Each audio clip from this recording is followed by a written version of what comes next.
ത്രിയേക ദൈവത്തിന് സ്തുതി. യേശുവിൽ സ്നേഹവന്ദനം. ജീവിതം പ്രശ്നങ്ങൾ നിറഞ്ഞതാണ്. പ്രയാസങ്ങളിലും പരീക്ഷകളിലും കൂടെ കടക്കാതെ ആരും വിശ്വാസ വീരന്മാരായിട്ടില്ല.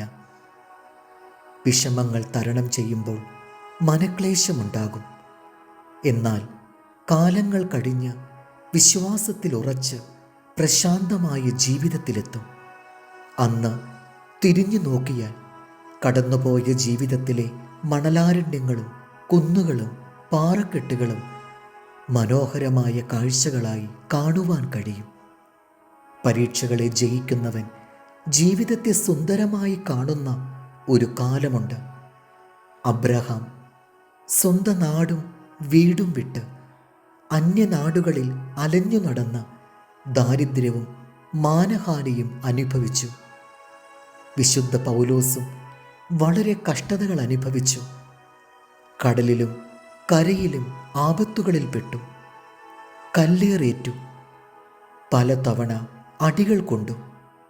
അവയൊന്നും ക്രിസ്തുവിനോടുള്ള സ്നേഹത്തിൽ നിന്ന് പൗലോസിനെ അകറ്റിയില്ല. ചിലയിനം ചെടികൾ തുറന്ന സ്ഥലത്ത് വെയിൽ ഏൽക്കുന്നിടത്ത് നട്ടു വളർത്തിയാൽ മാത്രമേ വളർന്നു പുഷ്പിക്കുകയുള്ളൂ. മറ്റു മരങ്ങളുടെ തണലിൽ നിന്നാൽ ബലപ്പെടാതെ വിളറി മുരടിച്ചു നിൽക്കും. ജീവിതവും ഇതുപോലെയാണ്. വൈഷമ്യങ്ങളിലൂടെ കടക്കുന്ന ജീവിതത്തിന് അതിൻ്റേതായ ഗാംഭീര്യവും മഹത്വവും ഉണ്ടായിരിക്കും. പൊന്ന് അഗ്നിയിൽ ഉരുക്കിയാൽ മാത്രമേ ശുദ്ധമാകൂ.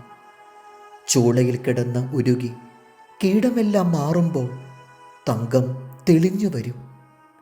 നമ്മുടെ ജീവിതം വളർന്ന് ശക്തിപ്പെടണമെങ്കിൽ ചില ഞെരുക്കങ്ങളും പ്രയാസങ്ങളും ആവശ്യമാണ്. കുരിശിലൂടെയല്ലാതെ കിരീടം ലഭിക്കില്ല. നമുക്കുണ്ടാകുന്ന പ്രയാസങ്ങൾ ദൈവത്തിലേക്ക് നമ്മെ അടുപ്പിക്കുവാനുള്ള ഹേതുക്കളാണ്. ശോധനകളിലൂടെ കടക്കാത്ത ജീവിതം ബലഹീനമായിരിക്കും. 1 പത്രോസ് 1:7. അടിഞ്ഞു പോകുന്നതും തീയിൽ ശോധന കഴിക്കുന്നതുമായ പൊന്നിനേക്കാൾ നിങ്ങളുടെ വിശ്വാസത്തിൻ്റെ പരിശോധന വിലയേറിയതെന്ന് യേശുക്രിസ്തുവിൻ്റെ പ്രത്യക്ഷതയിൽ പുകഴ്ചയ്ക്കും തേജസ്സിനും മാനത്തിനുമായി കാണുവാൻ അങ്ങനെ ഇടവരും. ദൈവം നമ്മെ അനുഗ്രഹിക്കട്ടെ.